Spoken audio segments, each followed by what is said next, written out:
للوقوف أكثر على تفاصيل الوضع على الحدود السورية التركية أرحب بضيفي السيد ياسر الدوماني الناشط السياسي والصحفي من الحدود السورية التركية. أهلا بك سيد ياسر معنا.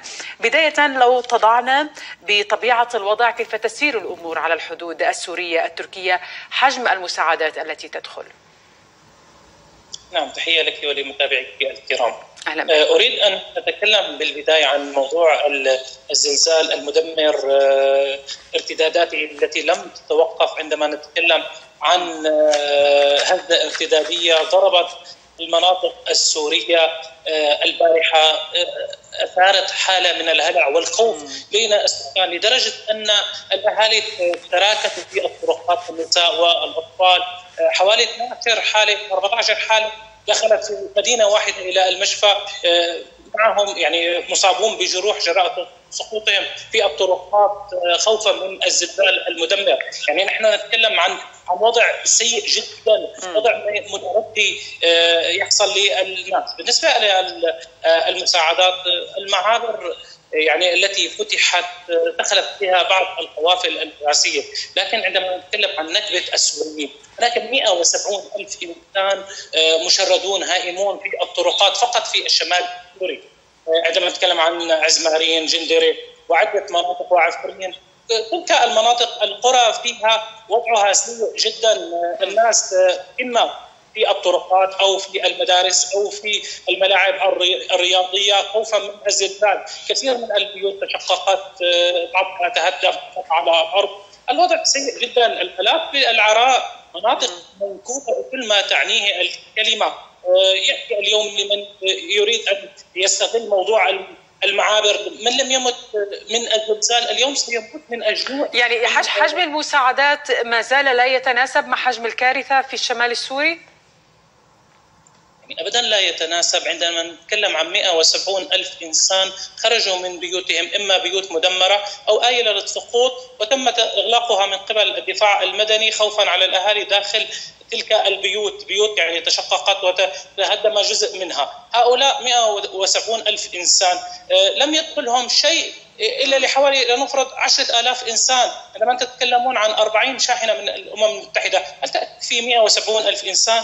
أيضا في مناطق الجنوب التركي يعني السوريون وضعهم سيء جدا.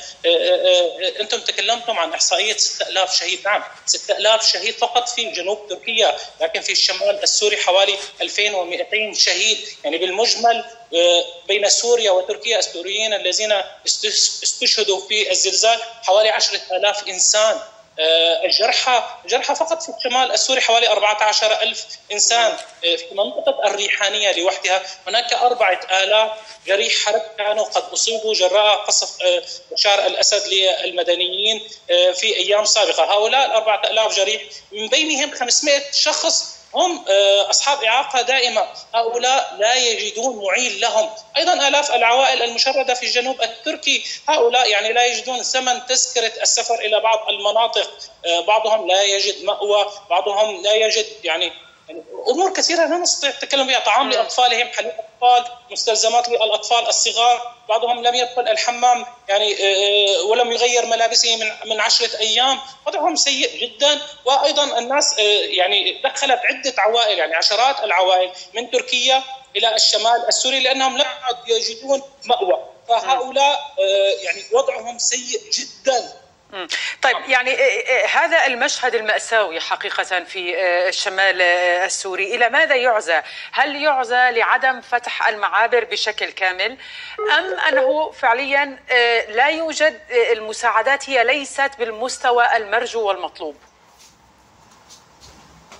يعني يعزى لتخاذل الأمم المتحدة عندما يقوم نظام بشار الأسد باستغلال الأزمة ليحاول أن يشيل العقوبات التي فرضت على المجرم في مقابل فتح المعابر، في مقابل إدخال المساعدات. الأمم المتحدة هي الملام الأول والأخير بالتقصير. وأيضا نحن نطالب المجتمع الدولي بإدخال مساعدات عاجلة لآلاف السوريين المنكوبين، هم هائمون بالطرقات. لا نريد أن يخف التفاعل مع الوضع في في الشمال السوري ووضع السوريون. لا نريدهم أن يغلقوا باب خيامهم ويبكون لوحدهم على أطفالهم الذين لم يموتوا في الزلزال، ولكن اليوم سيموتون بسبب نقص الدواء، سيموتون بسبب نقص الطعام، بسبب البرد الشديد. يعني مناطق تكسوها الثلوج، هؤلاء هائمون في الطرقات، وضعهم سيء جدا.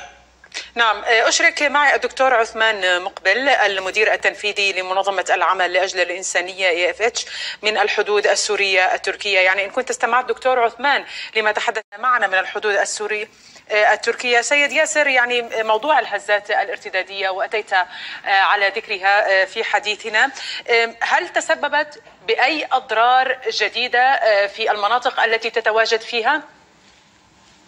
يعني لا يوجد آثار تشققات جديدة أو شيء جديد، لكن الأثر النفسي، هناك أثر نفسي لم يتوقف. يعني حالة الخوف والهلع التي شهدتها يعني المنطقة من نزول السكان إلى الشوارع، ويعني الخوف الشديد.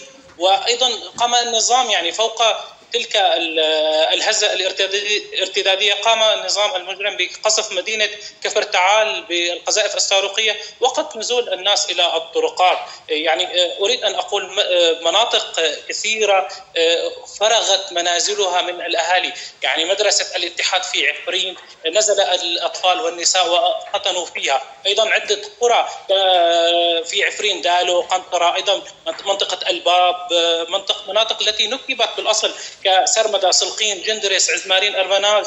كل تلك المناطق الأهالي خوفهم الشديد أجبرهم للنزول للطرقات، ولا يوجد قيام، ودرجة الحرارة يعني منخفضة جدا. يعني وضع سيء جدا عندما نتكلم يعني عن هزة ارتدادية. وأيضا هناك شيء جديد حدث البارحة، يعني فاض نهر العاصي في المنطقة وأدى لي يعني خروج بعض الخيام عن الخدمة عند منطقة سلقيم بالتحديد. يعني انكسرت إحدى الطرقات وانخسفت الأراضي الزراعية، وأدى ذلك لهروب الناس من الخيام في المنطقة ونزوحهم إلى مناطق جديدة. يعني 173 ألف إنسان وضعهم سيء جدا. يعني الحاجات الأساسية، أريد أن أقول شيء صغير، الحاجات الرئيسية للأهالي هي السكن، المأوى. 173 ألف إنسان بدون مأوى. نحن بحاجة عاجلة إلى تأمين خيم للأهالي. بالدرجة الثانية نحن بحاجة للدواء، للمواد الطبية لمعالجة الجرحى الذين خرجوا من الزلزال، وأيضا للجرحى الموجودون جراء قصف سابق للنظام المجرم. وأيضا نريد أن نتكلم عن المواد الغذائية كما تكلم ضيفك. يعني هناك بالأصل هناك شح، وجاءت الأزمة والزلزال الذي حصل لتفقد الأسواق كل المواد الغذائية، ويكون الوضع مزري فوق الوضع الزلزال وفوق وضع الحصار. يعني المعابر كانت مغلقة من أشهر، فتحت من أيام قليلة، فالوضع مزري جدا في الشمال السوري. لذلك هناك دعوات لمتبرعين السوريين لمساعدة أهلهم، للمتبرعين من كل دول العالم لمساعدة أهلهم في سوريا ولمساعدة أهلهم في تركيا، والسوريين في الجنوب التركي الذين يتجاوز عددهم 1,000,000 إنسان.